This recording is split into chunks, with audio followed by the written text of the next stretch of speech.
بسم اللہ الرحمن الرحیم۔ مولانا سید عبدالواسع حسینی بخاری چشتی صاحب کی جانب سے دلائل النبوہ حضرت امام ابو نعیم اصفہانی رحمۃ اللہ علیہ کی ایک جلیل القدر تصنیف کا سلسلہ وار درس جاری و ساری ہے الحمدللہ۔ آج جس نشست کا آغاز ہوتا ہے اس کا عنوان ہے ایک گستاخ یہودی کے لیے آپ صلی اللہ علیہ وسلم کی بد دعا۔ نمبر 38 محمد بن جعفر سے روایت ہے، کہتے ہیں نبی کریم صلی اللہ علیہ وسلم کی مدینہ طیبہ میں تشریف آوری سے پہلے وہاں ایک راہب ابو عامر بن عبد عمر بن صیفی بن نعمان بن زید رہتا تھا۔ بڑا صاحب علم تھا۔ اوس و خزرج میں اس سے بڑھ کر اوصاف رسالت میں آپ صلی اللہ علیہ وسلم سے کوئی واقف نہ تھا۔ اوس اور خزرج مدینہ منورہ میں دو مشہور قبیلے تھے، یہ دو بڑے بڑے قبیلے تھے۔ ان قبیلوں کے درمیان یہ یہودی رہتا تھا اور اس یہودی کو حضور پاک علیہ السلام کے اوصاف کا، آپ کے صفات مبارکہ سب سے زیادہ علم تھا۔ یہود سے اس کی دوستی تھی اور وہ ان سے آپ کے بارے میں معلومات لیتا رہتا تھا۔ یہ شخص یہود سے حضور پاک علیہ السلام یعنی نبی آخر الزمان صلی اللہ علیہ وسلم کے بارے میں معلومات حاصل کرتا رہتا تھا۔ پھر وہ شام چلا گیا، ملک شام گیا، وہاں اسے عیسائیوں سے بھی آپ کے بارے میں کافی معلومات حاصل ہوئی۔ وہاں سے لوٹتے ہوئے ابو عامر کہہ رہا تھا، میں دین ابراہیمی پر ہوں، یعنی موحد ہوں، حنیف ہوں، تمام باطل ادیان سے منہ موڑ کر اللہ کی طرف متوجہ ہونے والوں میں سے ہوں۔ وہ ایک عرصہ راہبانہ طرز زندگی اختیار کیے بزعم خویش منتظر ظہور نبوت رہا، یعنی ایک زمانے تک وہ راہبانہ زندگی بسر کرتا رہا اور اس کے خیال میں یہ تھا کہ وہ ظہور نبوت کا منتظر ہے، یعنی نبی آخر الزمان صلی اللہ علیہ وسلم جو تشریف لانے والے ہیں ان کا وہ انتظار کر رہا ہے۔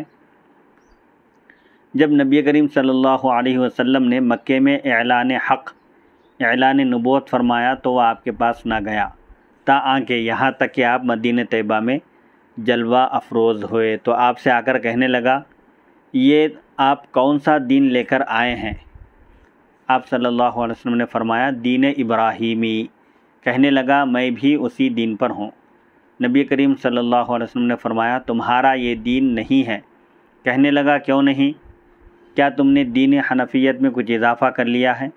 تو آپ صلی اللہ علیہ وسلم نے فرمایا، میں نے یہاں دین حنفیت سے مراد دین حنفیت سے مراد تمام انبیاء کا دین ایک ہی تھا، اللہ کی وحدانیت اور اللہ کو ایک ماننا اور اس کو ذات و صفات میں یکتا اور تنہا ماننا، یہ دین حنیفی۔ ابراہیم علیہ السلام حنیف تھے، یعنی تمام باطل ادیان سے منہ موڑ کر صرف حق تعالیٰ کی طرف متوجہ ہونے والوں میں سے تھے۔ تو دین ابراہیمی سے یہ مشہور تھا دین جو حضرت ابراہیم علیہ السلام کے طریقے کو فالو کرنے والے تھے، وہ ابراہیمی کہلاتے تھے، موحد اور حنیف کہلاتے تھے۔ تو آپ صلی اللہ علیہ وسلم نے فرمایا، میں نے دین حنیف میں کوئی اضافہ نہیں کیا بلکہ نہایت پاکیزہ اور بے داغ دین ابراہیمی لایا ہوں۔ ابو عامر نے کہا، اللہ جھوٹے کو بے کس اور بے بس کر کے مارے۔ یہ اس نے نبی کریم صلی اللہ علیہ وسلم پر بزعم خویش طنز کیا تھا۔ اپنے خیال میں اس نے نبی کریم صلی اللہ علیہ وسلم پر یہ طنز کیا، آپ کو طعنہ دیا تھا۔ قال رسول اللہ صلی اللہ علیہ وسلم، اجل فمن کذب ففعل اللہ ذلک بہ۔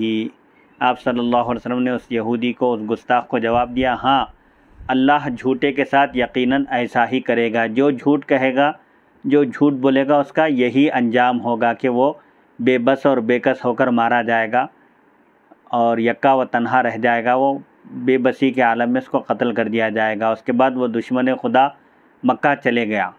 جب سید الانبیاء صلی اللہ علیہ وسلم مکے میں فاتحانہ داخل ہوئے، سن 8 ہجری کو مکہ فتح ہوا، 10,000 صحابہ اکرام رضی اللہ عنہم کے ساتھ آپ مکہ مکرمہ میں داخل ہوئے فاتحانہ شان سے، تو یہ شخص مخیرق یہ طائف چلا گیا۔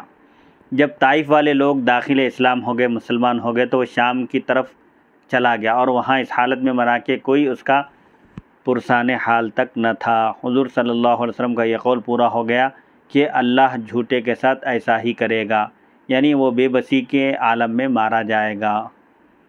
اپنے دور کا ولی کامل آمد رسول کی بشارت دیتا ہے۔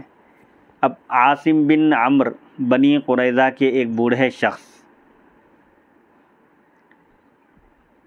طبقات ابن سعد جلد اول صفحہ 160 میں، سیرت ابن ہشام جلد اول صفحہ 213 میں بھی یہ حدیث موجود ہے، جبکہ خصائص میں سے بیہقی سے بھی روایت کیا گیا ہے۔ یہ جو روایت آ رہی ہے اس کا ذکر سیرت کی کتابوں میں موجود ہے۔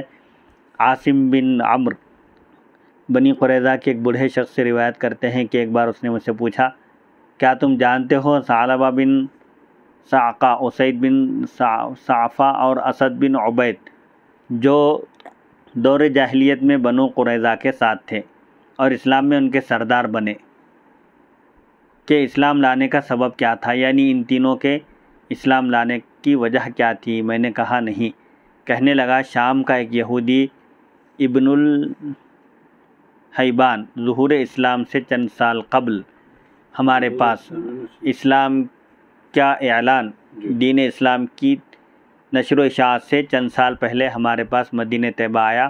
وہ یہاں رہنے لگا۔ ہم نے کسی اور کو اس سے بہتر 5 وقتہ نمازیں پڑھتے نہیں دیکھا۔ جب قحط پڑتا تو ہم اسے دعا کرنے کو کہتے۔ وہ جواب دیتا کہ پہلے ہر شخص 1-2 صاع کھجور اور 1 مد جو صدقہ کرے۔ صاع ایک پیمانہ ہے جو 2 سیر 14 چھٹاک 4 تولے کے مساوی ہوتا ہے، اور مد 10 پاؤنڈ کے برابر ایک پیمانہ ہے۔ یہ پیمانے جات کے نام ہیں۔ 1 صاع 2.5 کلو کا ہوتا ہے، اور 1 مد یہ بھی ایک پیمانہ ہے۔ یعنی کوئی مصیبت آتی، قحط پڑتا تو صدقہ کرنے کا یہ حکم دیتے تھے۔ جب ہم صدقہ دے دیتے تو وہ ہمارے ساتھ میدان میں نکلتے اور دعا مانگ کر اٹھتے بھی نہ تھے کہ بادل اندھیرا کر دیتے، یعنی آسمان پر بادل چھا جاتے اور زبردست بارش ہوتی۔ یہ ایک بار نہیں، کئی بار ہوا ایسا۔ یہ مجرب ہے ان کے ساتھ کا معاملہ۔ جب ان کی موت قریب آئی تو کہنے لگے، اے گروہ یہود، اے یہودیوں کی جماعت، تم جانتے ہو میں شام جیسا امیر و کبیر ملک چھوڑ کر یہاں افلاس زدہ علاقے میں کیوں آ بسا؟ یعنی آسائش زندگی کی راحت چھوڑ کر اس مصیبت میں آ کر کیوں رہائش اختیار کیا؟ تو ہم نے کہا، اللہ ہی بہتر جانتا ہے۔ کہنے لگا، میں یہاں اس لیے آیا تھا کہ اس نبی کا انتظار کروں جن کا ظہور اب قریب ہے۔ اس شہر کی طرف وہ ہجرت کریں گے۔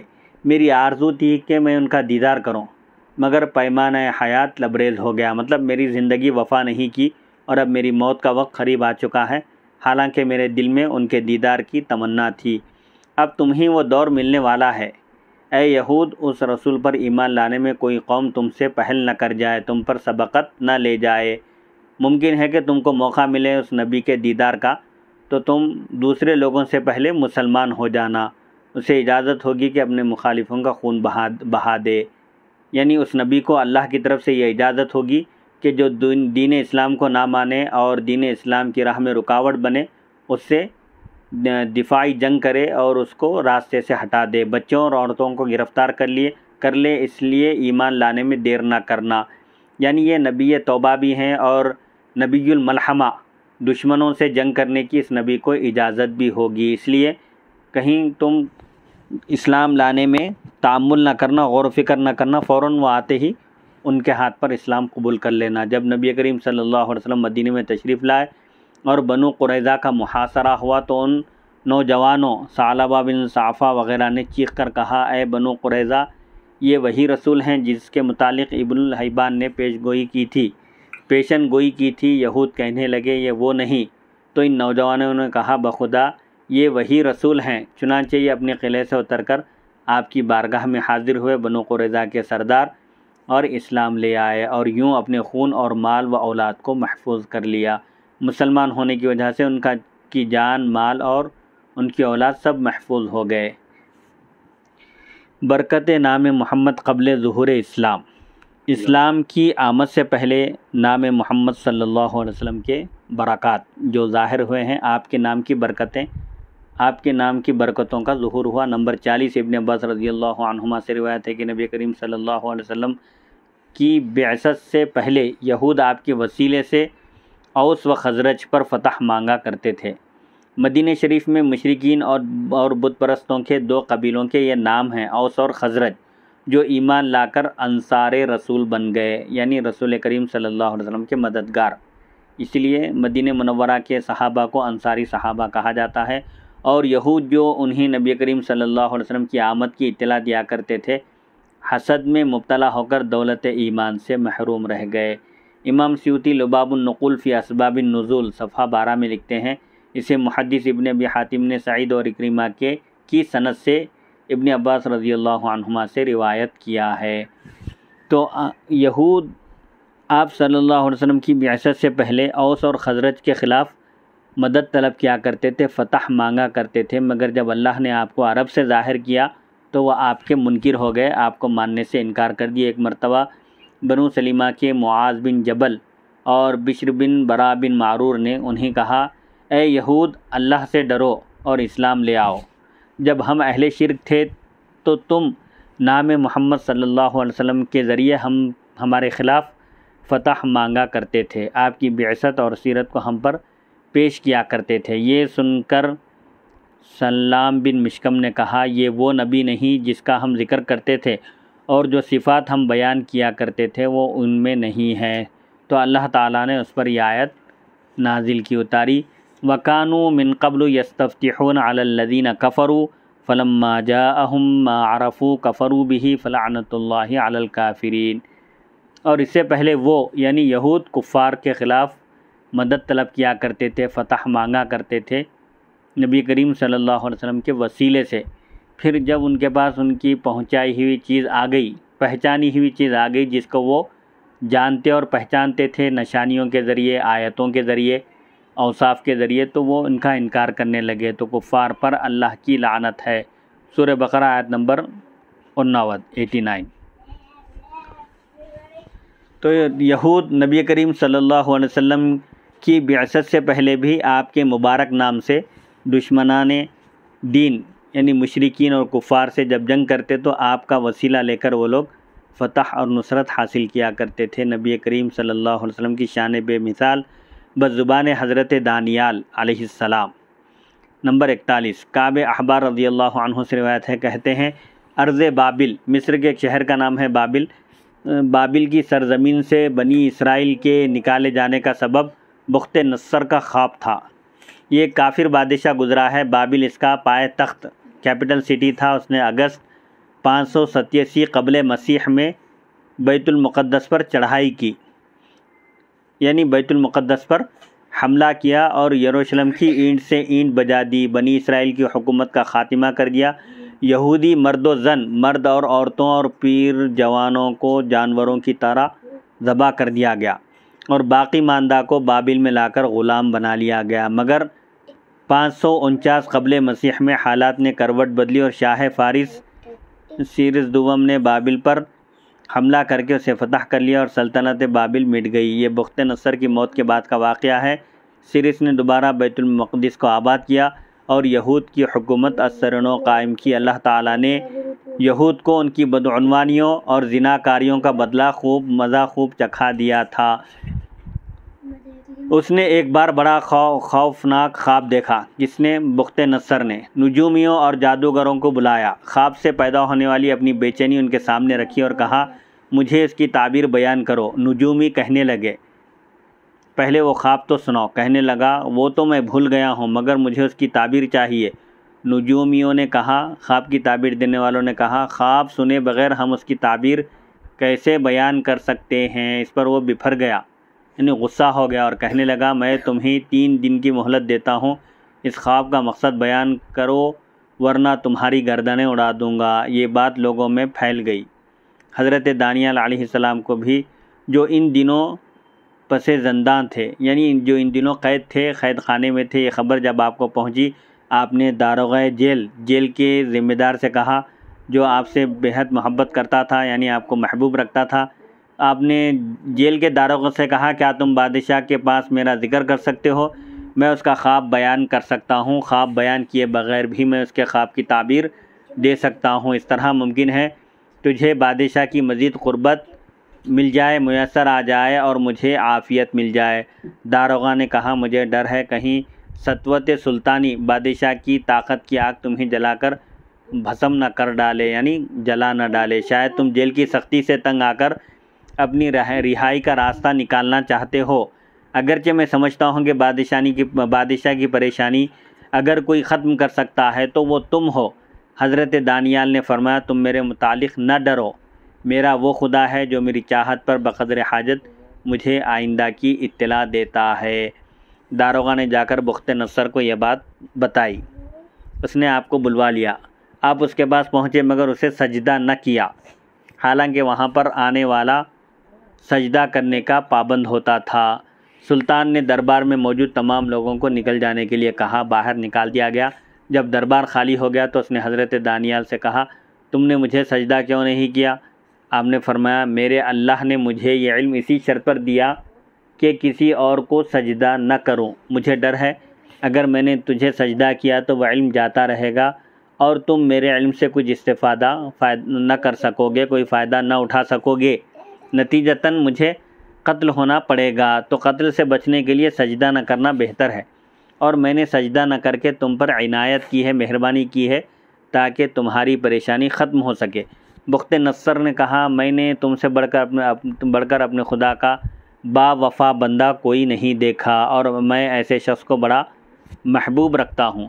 اب تم میرے خواب اور اس کی تعبیر بیان کرو گے۔ آپ نے فرمایا، ہاں، تم نے خواب میں ایک بڑا بت دیکھا ہے جس کے پاؤں زمین پر تھے اور سر آسمان میں۔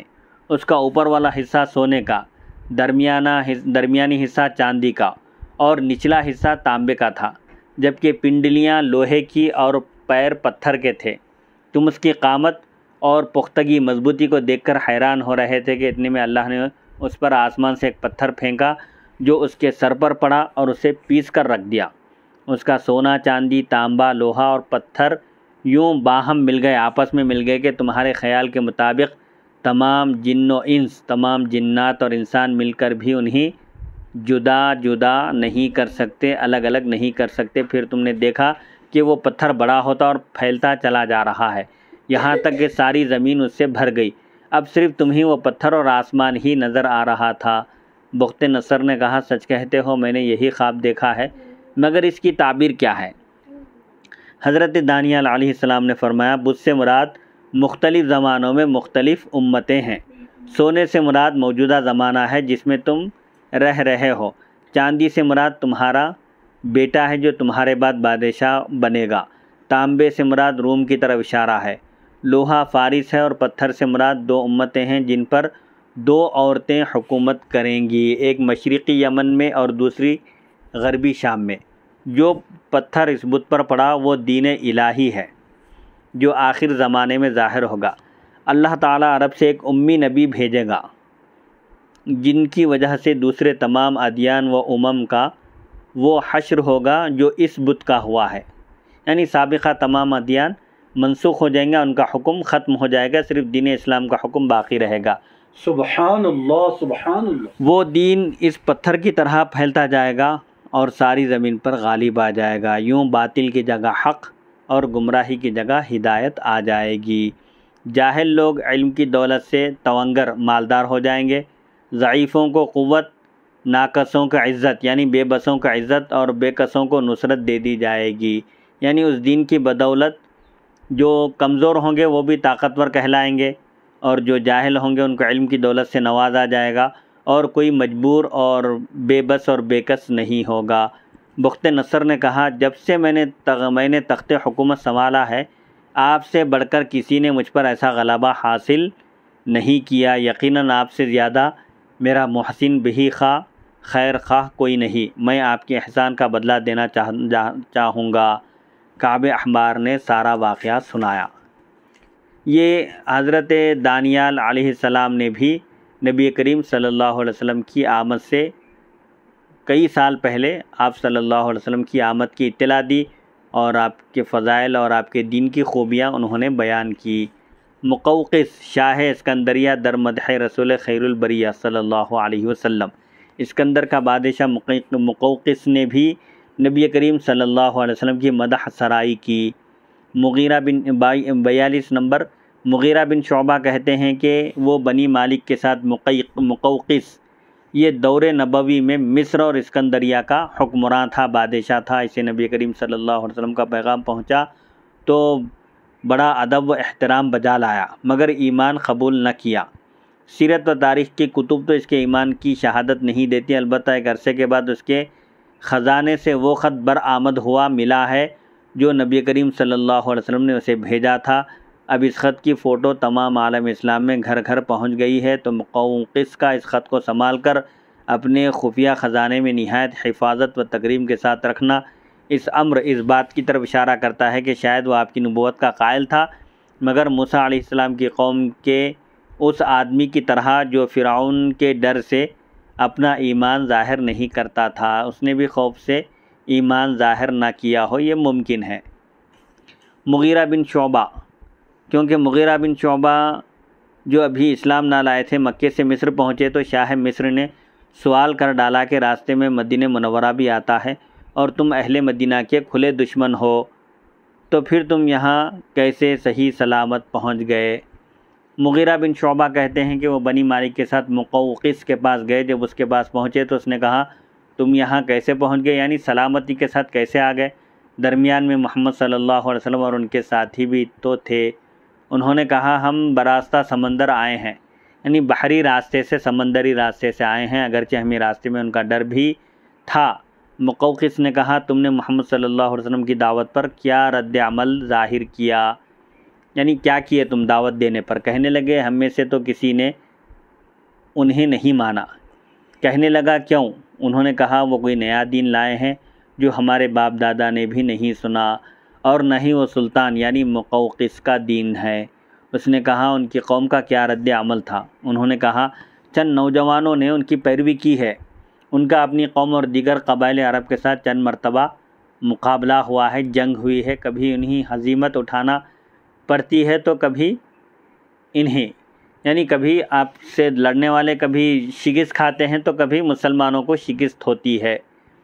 مقوقس نے کہا مجھے سچ سچ بتلاؤ وہ کس بات کی دعوت دیتے ہیں؟ کہنے لگے ان کی دعوت یہ ہے کہ ہم اللہ کے سوا کسی کی عبادت نہ کریں، ہمارے باپ دادا جن بتوں کو پوجتے آئے ہیں انہیں چھوڑ دیا جائے۔ وہ نماز اور زکوٰۃ کی دعوت دیتے ہیں۔ بادشاہ نے پوچھا نماز اور زکوٰۃ کیا ہوتی ہے؟ کیا ان کا وقت اور تعداد مقرر ہے؟ انہوں نے کہا ہاں، دن اور رات میں 5 نمازیں ہوتی ہیں، ہر ایک کا خاص وقت اور مقررہ تعداد ہے۔ ہر 20 مثقال سونے میں 1 مثقال، اور ہر 5 اونٹوں پر 1 بکری، 1 اونٹ راہ خدا میں دینا زکوٰۃ کہلاتا ہے، یعنی ایک مقررہ نصاب ہے زکوٰۃ کا۔ اس مقدار کو اگر پہنچ جائے مال اور اس پر 1 سال گزر جائے تو اس پر زکوٰۃ واجب ہوتی ہے، 2.5% زکوٰۃ واجب ہے۔ اور اسی طرح اور بھی ان کے صدقات ہیں۔ زکوٰۃ سے ہٹ کر بھی اسلام میں غریبوں کی، یتیموں کی اور مسکینوں کی مدد کے مختلف مدات مقرر ہیں۔ کہنے لگا کچھ جانتے ہو کہ وہ نبی یہ زکوٰۃ وصول کر کے کہاں خرچ کرتے ہیں؟ کہنے لگے فقیروں میں بانٹ دیتے ہیں، ضرورت مندوں میں وہ زکوٰۃ کا مال تقسیم کرتے ہیں، صلہ رحمی، رشتہ داروں کے ساتھ حسن سلوک اور وفائے عہد، وعدے کو پورا کرنے کا حکم دیتے ہیں، سود، زنا اور شراب سے روکتے ہیں، غیر خدا کے نام پر ذبح کیا ہوا گوشت نہیں کھاتے۔ مقوقس نے یہ سن کر کہا وہ ساری نسل انسانیت کے رسول ہیں، اگر قبط اور روم ان کی دعوت سن لیں تو ان کے دین کے پیروکار بن جائیں گے، کیونکہ انہیں حضرت عیسیٰ ابن مریم علیہ السلام نے یہی حکم دیا ہے۔ جو کچھ تم نے ان کی صفات بیان کی ہیں، حضرت عیسیٰ علیہ السلام کیا حکم دیا ہے؟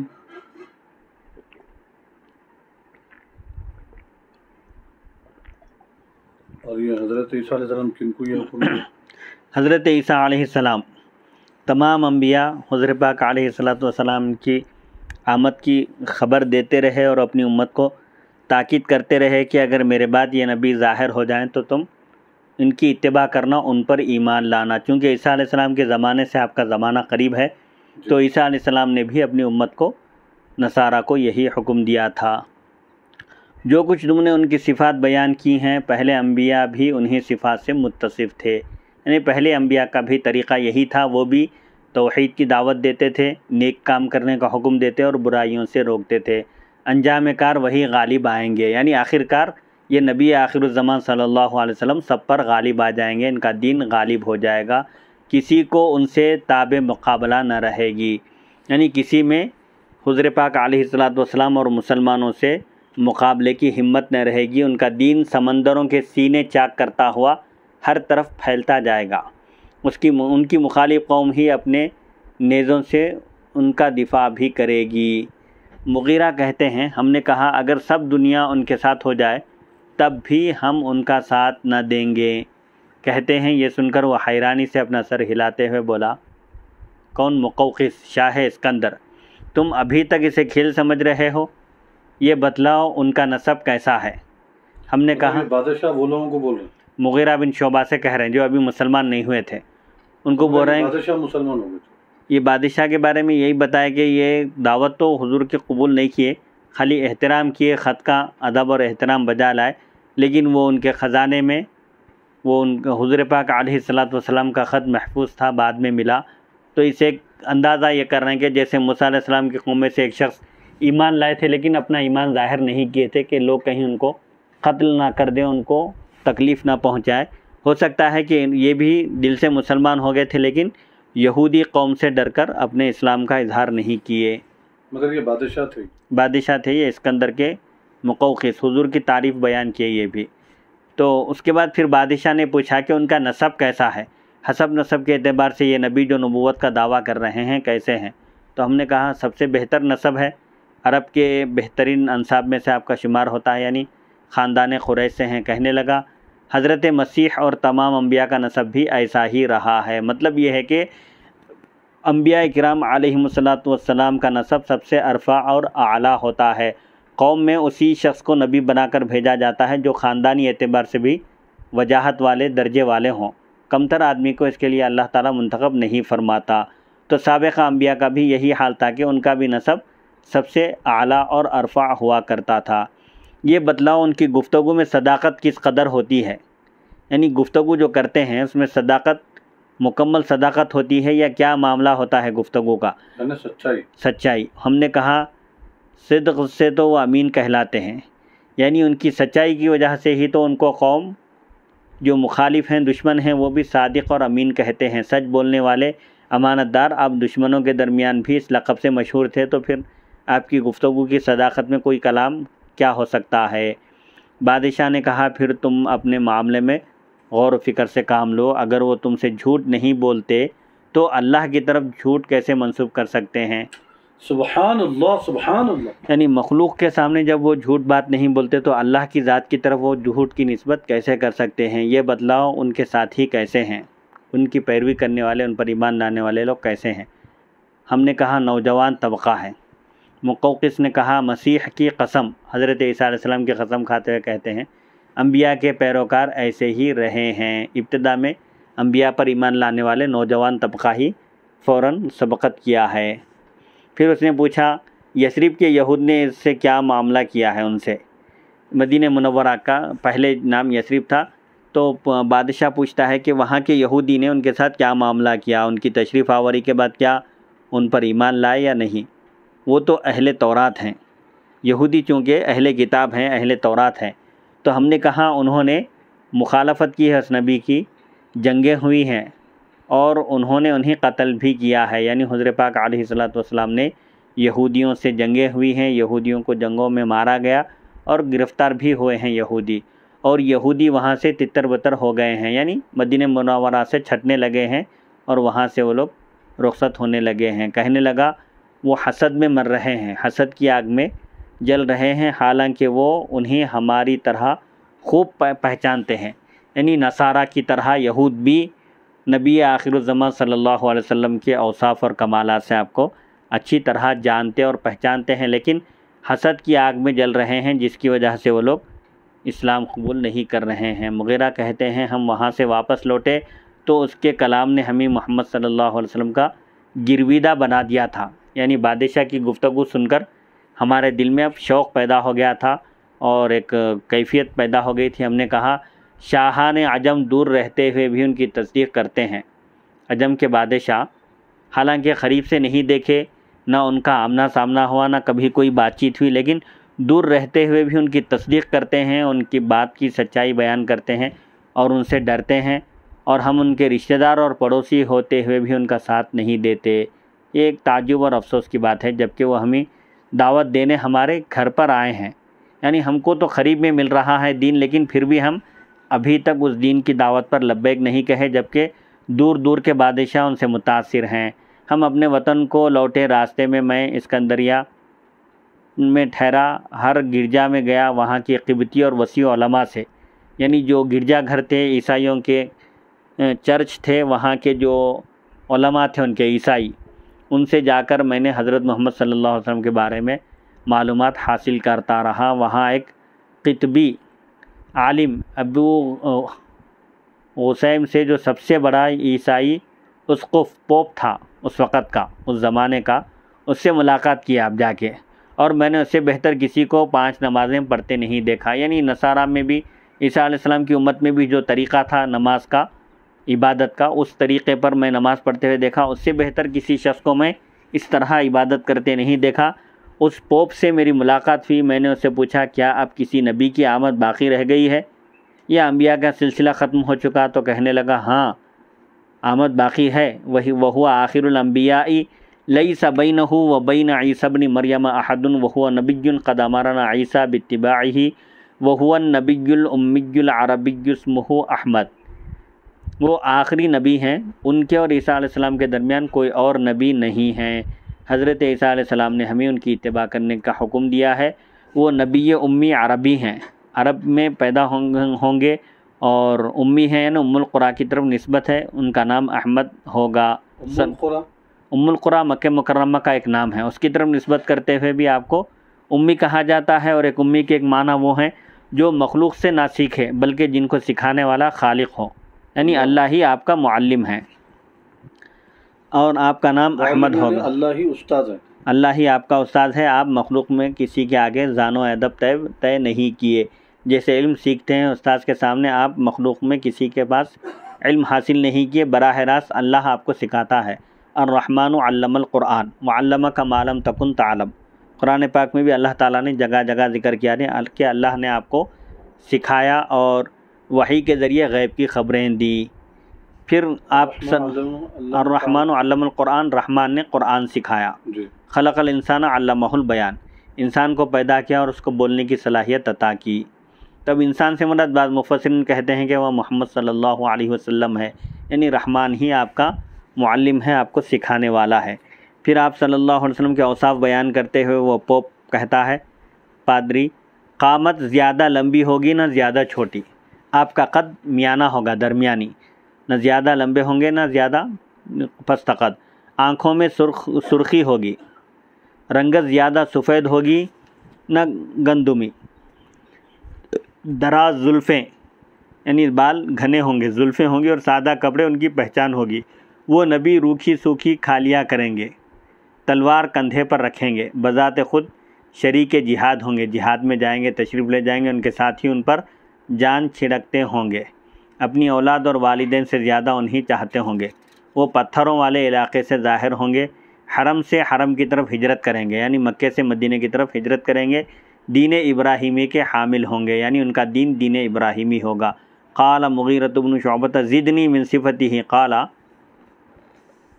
یعتذر علی اوسطہ ویغسل اطرافہ ویخص بما لم یخص به الانبیاء قبلہ، کان النبی یبعث الی قومہ ویبعث الی الناس کافۃ وجعلت لہ الارض مسجدا وطہورا اینما ادرکتہ الصلاۃ تیمم وصلی۔ مغیرہ کہتے ہیں میں نے اس سے کہا، اس پادری پوپ سے کہا، اس نبی کا اور ذکر کرو، ان کے مزید اور صفات بیان کرو۔ تو کہنے لگا کمر پر تہبند باندھیں گے، یعنی لنگی تہبند پہننے والے ہوں گے، وہ اعضاء دھویا کریں گے، اعضاء وضو کو، وضو میں جسم کے اعضاء کو دھوئیں گے، اور وہ عظمتیں لے کر آئیں گے جو پہلے انبیاء کو عطا نہیں کی گئی تھی، یعنی ان کو کئی خصوصیتوں سے نوازا جائے گا جو سابقہ انبیاء کو نہیں دی گئی تھی۔ ہر نبی سبحان اللہ سبحان اللہ صرف اپنی قوم کے لیے بھیجے گئے، یعنی ہر نبی کو ایک خاص خطے اور قوم کے لیے، ایک خاص شہر کے لیے بھیجا گیا تھا، لیکن آپ کو ساری نسل انسانیت کا رسول بنا کر بھیجا گیا۔ قرآن پاک میں بھی اللہ تعالیٰ نے ارشاد فرمایا، قل یا ایھا الناس انی رسول اللہ الیکم جمیعا، آپ فرما دیجئے اے لوگوں میں تم تمام کی طرف رسول بنا کر بھیجا گیا ہوں۔ تو بہرحال حضور پاک علیہ الصلوۃ والسلام کی رسالت اور نبوت عام ہے، ساری مخلوق کے لیے ہے اور قیامت تک کے لیے ہے۔ اور ایک خصوصیت یہ ہے کہ آپ کے لیے ساری زمین مسجد اور پاکیزہ بنا دی گئی، جہاں چاہے گا تیمم کر کے نماز پڑھیں گے، جبکہ ان سے پہلے انبیاء پر پابندیاں تھیں کہ وہ عبادت گاہوں میں ہی نماز پڑھا کرتے تھے۔ یہ حضور پاک علیہ السلام کے طفیل اللہ تعالیٰ نے اس امت کو یہ سہولت عطا فرمائی کہ پوری سرزمین سجدہ گاہ بنا دی گئی۔ زمین پاک ہے، اگر کوئی سفر میں ہے راستے میں اور نماز کا وقت ہو جائے تو وہ نماز پڑھ سکتا ہے۔ اگر وضو کے لیے پانی نہ ملے تو سرزمین سے، زمین کی مٹی، پاکیزہ مٹی سے تیمم کر کے نماز ادا کر سکتا ہے۔ جبکہ سابقہ امتوں کے لیے عبادت کی خاص جگہ تھی، جہاں کہیں بھی رہے اس وقت پر مسجد کو ہی پہنچ کر ان کو نماز ادا کرنا تھا۔ اسی طرح سابقہ امتوں کے لیے تیمم کی سہولت نہیں تھی، تیمم صرف اسی امت کی خصوصیت ہے۔ مغیرہ کہتے ہیں میں نے یہ ساری باتیں یاد رکھی، پھر سیدھا نبی کریم علیہ السلام کے پاس آیا اور حلقہ بگوش اسلام ہو گیا، یعنی آپ کے فضائل اور کمالات سننے کے بعد پہنچتے ہی فوراً آپ کی خدمت میں پہنچ کر میں مسلمان ہو گیا۔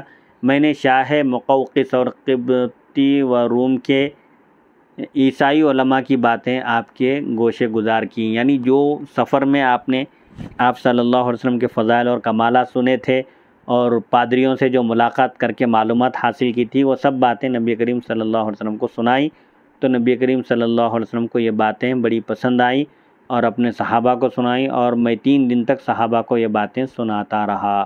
مغیرہ بن شعبہ اپنے سفر کی داستان سناتے رہے، اور سفر کے درمیان سفر میں جن جن لوگوں سے ملاقات ہوئی سب نے نبی آخر الزمان صلی اللہ علیہ وسلم کا تذکرہ کیا۔ یہ باتیں وہ 3 دن تک صحابہ کو بیان کرتے رہے۔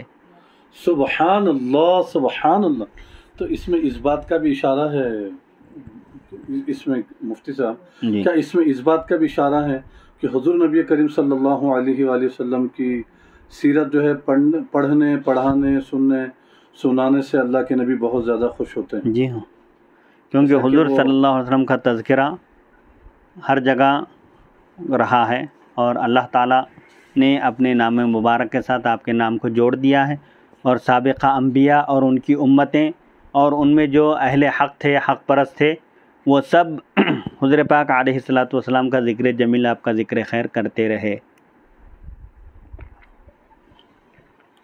شیخ ابو نعیم کہتے ہیں سب آسمانی کتب اور یہودی، عیسائی، راہبوں اور پادریوں کے پاس نبی کریم صلی اللہ علیہ وسلم کے متعلق پیشن گوئیاں حد سے زیادہ ہیں۔ انہیں آپ کی صداقت پر پورا یقین ہے، کیونکہ انبیاء کرام علیہم السلام آپ کی خوشخبری دیتے رہے اور اپنی امتوں کو آپ پر ایمان لانے کی تاکید کرتے رہے، اس لیے ان کے پاس ایسے عہد نامے اور تحریرات ان گنت ہیں، یعنی بے شمار ہیں۔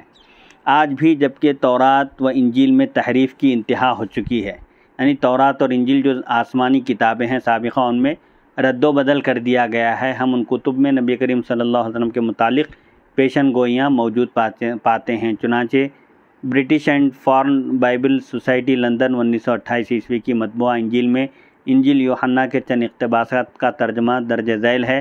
حضرت عیسیٰ علیہ السلام نے ارشاد فرمایا، اور میں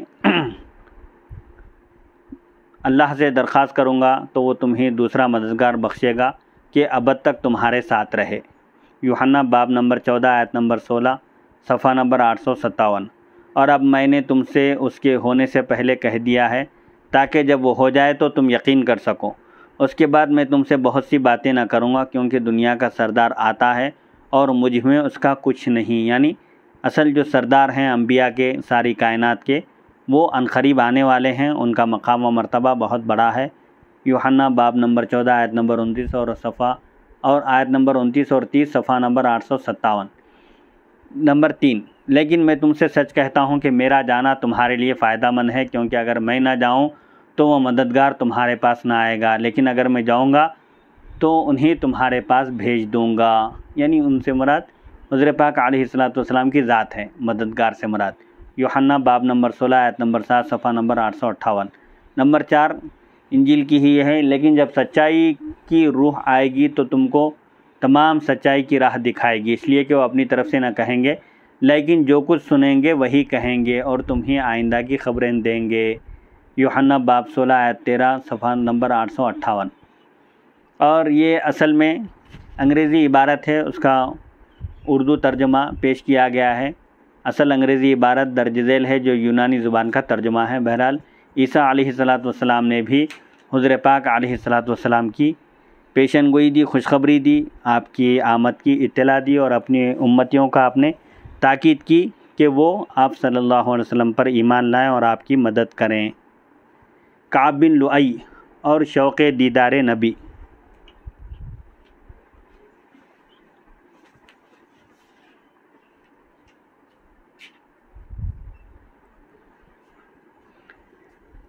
نمبر 43، ابو سلمہ بن عبد الرحمن بن عوف سے روایت ہے کہ کعب بن لؤی بن غالب بن فہر بن مالک روز جمعہ کو، جسے قریش عربہ کہتے تھے، اپنی قوم کو جمع کیا کرتے اور ان سے یوں خطاب کیا کرتے تھے۔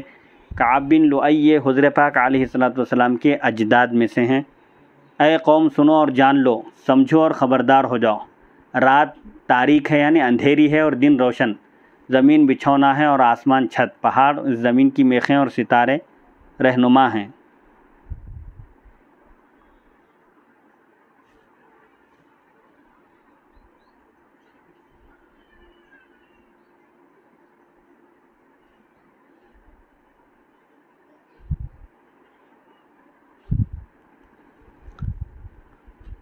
پہلے لوگ پچھلوں کی طرح تھے، مرد عورت اور ہر جوڑا فنا کی راہ پر گامزن ہے، یعنی ہر ایک کو ختم ہونا ہے، مرنا ہے، چاہے مرد ہو یا عورت۔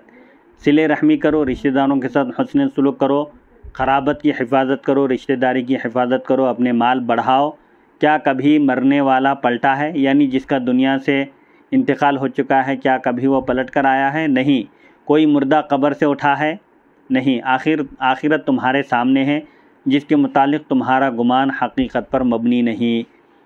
اپنے حرم کو مزین کرو، حرم کعبہ کو مزین کرو، اس کی تعظیم کرو۔ بہت جلد حرم کے لیے ایک عظیم خبر آنے والی ہے اور نبی کریم صلی اللہ علیہ وسلم کی ذات تشریف لانے والی ہے۔ پھر وہ یہ شعر پڑھتے، کعب بن لؤی، نہار و لیل کل اوب بحادث سواء علیہا لیلہا و نہارہا۔ دن اور رات کا ہر چکر پہلے سے مختلف ہے، اس میں دن اور رات ایک ہی جیسے ہیں۔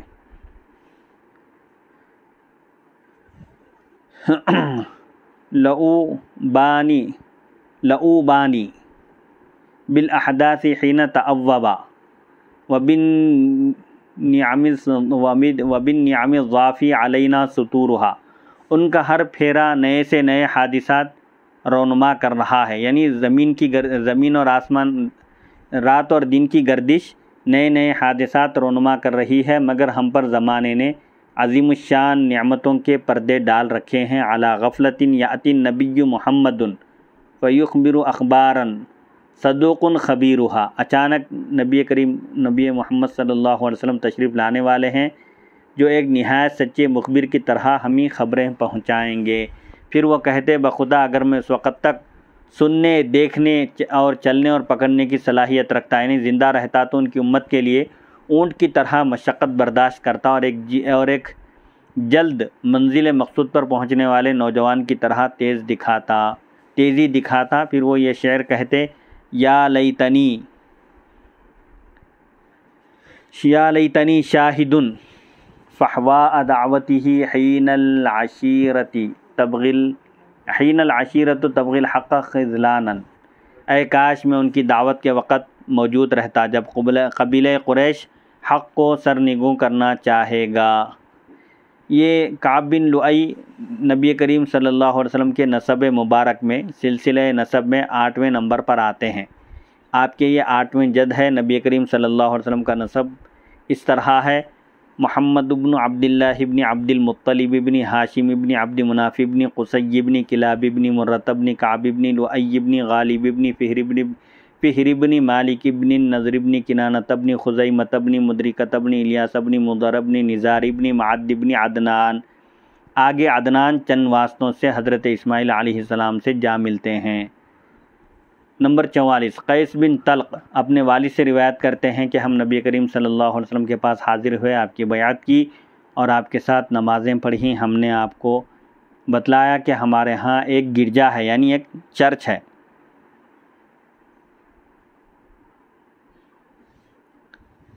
پھر ہم نے آپ سے آپ کے وضو کا دھون حاصل کرنا چاہا، یعنی وضو کا بچا ہوا پانی حاصل کرنا چاہا۔ چنانچہ نبی کریم صلی اللہ علیہ وسلم نے پانی منگوایا، وضو فرمایا، اس سے کلی کا پانی لیا اور ایک برتن میں پانی ڈال کر فرمایا یہ پانی لے جاؤ، واپس وطن پہنچ کر وہ گرجا گرا کر جگہ صاف کر دو، وہ گرجا گرا کر جگہ صاف کر دو اور وہاں اس پانی کا چھڑکاؤ کرو، پھر وہاں مسجد تعمیر کرو۔ ہم نے عرض کیا وطن بہت دور ہے، گرمی سخت ہے، اس لیے پانی خشک ہو جائے گا، یہاں سے وہاں تک پانی کو پہنچانے میں پانی خشک ہو جائے گا، سوکھ جائے گا۔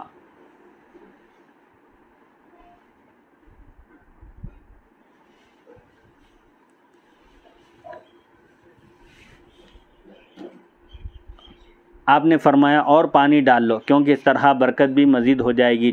چنانچہ ہم روانہ ہوئے وہ پانی والا برتن لے کر، تو پانی والا برتن اٹھانے میں ہم نے بوجھ کی وجہ سے دقت محسوس کی، پریشانی محسوس کی۔ نبی کریم صلی اللہ علیہ وسلم نے ہماری باری مقرر کر دی، ہر شخص کے ذمے ایک دن رات پانی اٹھانا لازم کر دیا۔ دوران سفر ہر شخص ایک دن ایک رات پانی کا وہ پیالہ اٹھا کر لے کر چلے۔ یوں اس طرح ہم وطن پہنچے اور نبی کریم صلی اللہ علیہ وسلم کا حکم پورا کیا۔ ان دنوں گرجے کا راہب بنی تیسے تھا، ہم نے وہاں اذان دی، راہب نے اذان سن کر کہا بخدا یہ دعوت حق ہے، یہ کہہ کر وہ پہاڑوں کی طرف روپوش ہو گیا اور پھر کبھی نظر نہ آیا۔ زید بن سعنہ کا عجیب تر واقعہ قبل اسلام۔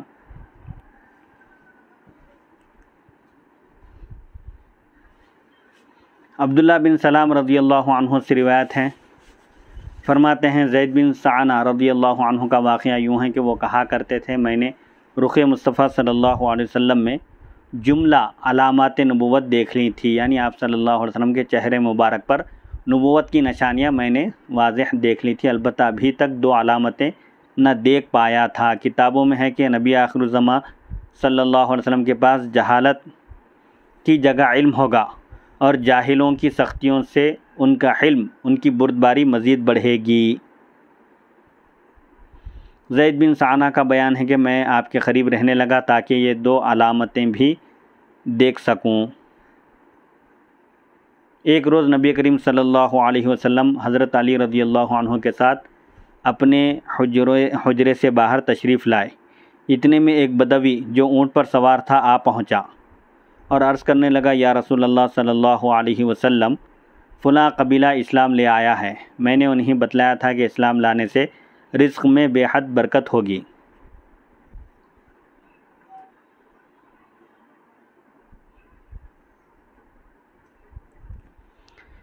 مگر وہ تو اسلام لانے کے بعد شدت و قحط میں مبتلا ہو گئے ہیں۔ میں نے انہیں جو خبر دی تھی کہ اسلام لانے کی برکت سے رزق میں کشادگی ہوگی، برکت ہوگی اور رزق بڑھے گا، لیکن وہاں شدت اور قحط سالی میں مبتلا ہو گئے وہ لوگ اور تنگی آ گئی۔ یا رسول اللہ صلی اللہ علیہ وسلم مجھے ڈر ہے کہ وہ بد دل ہو کر کہیں اسلام نہ چھوڑ دیں، کیونکہ وہ ایک طمع پر اسلام لے آئے تھے، اگر آپ ان کی کچھ مالی مدد کریں تو یہ بہتر رہے گا۔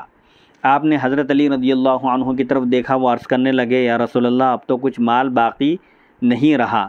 زید بن سعنہ کہتے ہیں میں یہ سن کر قریب ہوا اور عرض کیا اے محمد صلی اللہ علیہ وسلم کیا ایسا ممکن ہے کہ آپ فلاں قبیلے کے باغ میں مجھے کھجوریں بیچ دیں، رقم اب لے لیں۔ آپ نے فرمایا یہودی میں ایک مدت تک کھجوریں دینے کا وعدہ کر کے تم سے بیع کر لوں گا، مگر فلاں قبیلے کے باغ والی شرط نہ ہوگی۔ میں نے کہا ٹھیک ہے بیچ دیں۔ چنانچہ میں نے اپنے پیسوں والی تھیلی کا منہ کھولا اور سونے کے 80 مثقال گن کر پیش کر دیے۔ آپ نے وہ رقم اس بدوی دیہاتی کو تھماتے ہوئے فرمایا لو جلدی جاؤ اور انہیں جا کر تقسیم کر دو، جو لوگ رزق میں برکت کی شرط پر اسلام قبول کیے ہیں کہیں وہ بددل نہ ہو جائیں، لے جا کر ان کے درمیان یہ رقم تقسیم کر دو۔ زید کہتے ہیں ابھی مدت مقررہ ختم ہونے میں 2-3 دن باقی تھے کہ ایک روز نبی کریم صلی اللہ علیہ وسلم ابو بکر، عمر اور عثمان رضی اللہ عنہم کے ساتھ ایک انصاری مرد کے جنازے کے لیے نکلے اور صحابہ بھی ساتھ تھے۔ جنازہ پڑھ کر آپ ایک دیوار کے سائے میں بیٹھنے لگے کہ اوپر سے میں آ گیا اور آتے ہی آپ کے پہلو میں ہاتھ ڈال کر تہبند اور قمیص کو پکڑ لیا اور آپ کی طرف شدت غضب سے دیکھتے ہوئے بولا اے محمد صلی اللہ علیہ وسلم آپ میرا حق کب دیں گے؟ بخدا میں تم بنی عبد المطلب کو شروع سے جانتا ہوں، تم وقت پر وعدہ وفا نہیں کرتے۔ عمر فاروق نے میری طرف دیکھا، ان کی آنکھیں شدت غضب سے گھوم رہی تھی، یعنی وہ نہایت غصے میں تھے، اور وہ کہنے لگے اوے دشمن خدا، ہمارے سنتے دیکھتے تو نبی کریم صلی اللہ علیہ وسلم سے یہ سلوک کر رہا ہے، اس خدا کی قسم جس نے ان جیسا رسول بھیجا، اگر مجھے پاس ادب نہ ہوتا تو تیرا وجود اب تک سر سے بے نیاز ہو چکا ہوتا، یعنی رسول اللہ صلی اللہ علیہ وسلم کا احترام کرتے ہوئے میں خاموش ہوں، ورنہ میں اب تک تجھے ختم کر چکا ہوتا۔ نبی کریم صلی اللہ علیہ وسلم بڑے وقار اور طمانینت سے عمر فاروق کی طرف متوجہ ہوئے اور مسکراتے ہوئے گویا ہوئے، اے عمر، مجھے اور اس یہودی کو تمہاری اس گفتگو کی ضرورت نہ تھی، تمہیں چاہیے تھا کہ تم مجھے جلد وعدہ وفا کرنے اور اسے نرم برتاؤ کرنے کے لیے کہتے، اب جاؤ اور اسے اس کا حق دے دو، اور تم نے جو اسے عتاب کیا ہے اس کے عوض میں 20 صاع کھجور مزید دے دو، غصے میں جو آئے ہو اس کی وجہ سے، اور کچھ 20 صاع کھجور مزید اس کی رقم سے زیادہ اس کو دے دو۔ نبی کریم صلی اللہ علیہ وسلم اور زید بن ثانہ کے درمیان جو بیع ہوئی تھی اسے فقہ کی زبان میں بیع سلم کہا جاتا ہے، جس کا مفہوم یہ ہے کہ خریدار مجلس عقد میں ہی رقم ادا کر دے، جبکہ بیچنے والا کہہ دے کہ میں فلاں وقت تک مال خرید کر ادا کر دوں گا۔ چنانچہ گندم کی فصل اگنے سے پہلے معاہدہ ہو جاتا ہے، خریدار رقم ادا کر دیتے ہیں اور فصل آنے پر مقررہ گندم خریداروں کو دے دی جاتی ہے۔ صحیح بخاری اور مسلم کی روایات کے مطابق صحابہ کرام بکثرت بیع سلم کیا کرتے تھے۔ نبی کریم صلی اللہ علیہ وسلم نے اس کے قواعد بھی مقرر فرما دیے جو کتب احادیث میں مذکور ہیں۔ بیع سلم میں ایک مسئلہ یہ بھی ہے کہ خریدار یہ شرط نہیں لگا سکتا کہ مجھے فلاں کھیت کی گندم یا فلاں باغ کا پھل دے دیا جائے، کیونکہ ہو سکتا ہے اس سال اس باغ یا کھیت میں کچھ پیداوار ہی نہ ہو۔ یوں بھی بیع سلم کا مقصد تو یہ ہے کہ مقررہ وقت پر طے شدہ غلہ یا پھل وغیرہ ادا کر دیا جائے، اس لیے کھیت یا باغ کے مقرر کرنے کا کوئی معنی نہیں۔ دیکھیے در مختار، رد المحتار، فتاوی عالمگیری وغیرہ۔ زید بن ثانہ اور نبی کریم صلی اللہ علیہ وسلم کی بیع میں نبی کریم صلی اللہ علیہ وسلم کا یہ فرمانا کہ مگر فلاں قبیلے کے باغ والی شرط نہ ہوگی، مذکورہ مسئلے کی اصل قرار دی جا سکتی ہے۔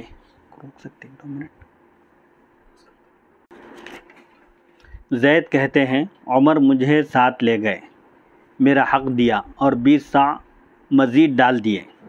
صاع ایک عربی پیمانہ ہے جس میں تقریباً 4.5 سیر گندم سما جاتی ہے۔ گویا ایک یہودی کو نبی کریم صلی اللہ علیہ وسلم نے 50 سیر کھجوریں مزید دے دیں، یہ آپ کا حسن اخلاق ہے۔ یہ زید کہتے ہیں میں نے کہا یہ اضافہ کس لیے ہے؟ کہنے لگے مجھے نبی کریم صلی اللہ علیہ وسلم نے ایسا کرنے کا حکم دیا ہے تاکہ تم پر میرے عتاب کا بدلہ ادا ہو جائے۔ میں نے کہا آپ مجھے جانتے ہیں؟ کہنے لگے نہیں، تم کون ہو؟ میں نے کہا زید بن ثانہ۔ پوچھنے لگے یہودی عالم؟ میں نے کہا ہاں یہودی عالم۔ کہنے لگے پھر تم نے نبی کریم صلی اللہ علیہ وسلم کے ساتھ ایسا رویہ کیوں اختیار کیا، ایسا معاملہ کیوں کیا؟ میں نے کہا اے عمر، دراصل میں نے آپ کے چہرے کو دیکھتے ہی تمام علامات نبوت پہچان لی تھیں، صرف 2 علامتوں کی تحقیق باقی تھی، جہالت کی جگہ علم اور جاہلوں کی ایذا رسانی پر حلم میں بردباری میں مزید اضافہ۔ یہ 2 نشانیاں مجھے دیکھنی تھیں، اب میں نے یہ دونوں نشانیاں دیکھ لی ہیں۔ میں نے جہالت کا مظاہرہ کیا تو آپ نے بردباری کا مظاہرہ کیا، علم کا مظاہرہ کیا، اور میری ایذا رسانی پر آپ نے صبر کیا اور مزید تحمل اور بردباری کا مظاہرہ فرمایا، اور آپ کو گواہ بنا کر کہتا ہوں۔ حضرت زید کہتے ہیں حضرت عمر کو کہ میں آپ کو گواہ بنا کر کہتا ہوں کہ میں خدا کی ربوبیت، اسلام کے سچا دین ہونے اور محمد صلی اللہ علیہ وسلم کے نبی ہونے پر ایمان لے آیا، اور آپ کو گواہ بنا کر یہ بھی کہتا ہوں کہ میرے مال کا آدھا حصہ امت محمد صلی اللہ علیہ وسلم کے لیے وقف ہے، کیونکہ میرے پاس کافی مال ہے۔ حضرت عمر نے کہا کچھ امت کا لفظ کہو، کیونکہ تمہارا یہ صدقہ ساری امت کو پورا نہ آئے گا، یعنی ساری امت کے لیے ناکافی ہوگا، اس لیے کچھ امت کہو۔ میں نے کہا ہاں کچھ امت، حضور صلی اللہ علیہ وسلم کی کچھ امت کے لیے میرا مال وقف ہے۔ اس کے بعد ہم نبی کریم صلی اللہ علیہ وسلم کے پاس حاضر ہوئے اور میں نے کہا اشہد ان لا الہ الا اللہ وان محمدًا عبدہ ورسولہ۔ راوی کہتے ہیں یعنی وہ زید جو یہودی تھے، یہودی عالم تھے، وہ مسلمان ہو گئے۔ راوی کہتے ہیں اس کے بعد حضرت زید نے کئی جنگوں میں نبی کریم صلی اللہ علیہ وسلم کا ساتھ دیا اور غزوہ تبوک میں داد شجاعت دیتے ہوئے جان آفرین کے سپرد کر دی۔ خدا ان پر کروڑوں رحمتیں برسائے۔ ولادت رسول صلی اللہ علیہ وسلم سے پہلے کئی لوگوں نے حصول نبوت کے لالچ میں اپنے بچوں کا نام محمد رکھا تھا۔ ان کو معلوم تھا کہ جو آخری نبی ہیں ان کا نام محمد ہے، تو انہوں نے اس غرض سے اپنے بچوں کا نام محمد رکھا کہ کہیں یہی نبی نہ ہو۔ نمبر 46، ابو سریہ بن خلیفہ کہتے ہیں میں نے محمد بن عدی بن ربیعہ سے پوچھا تمہارے باپ نے تمہارا نام محمد کیوں رکھا؟ وہ ہنس پڑا اور کہنے لگا میرے باپ نے مجھے بتلایا تھا کہ میں اور سفیان بن مجاشع اور یزید بن عمر بن ربیعہ اور اسامہ بن مالک ابن جفنا کے پاس گئے۔ جب ہم قریب پہنچے تو وہاں کچھ درخت اور ایک کنواں دکھائی دیا۔ ہم نے کہا ہم یہاں غسل کر لیتے ہیں اور کپڑوں سے سفر کا غبار اتار لیتے ہیں، پھر آگے چلیں گے۔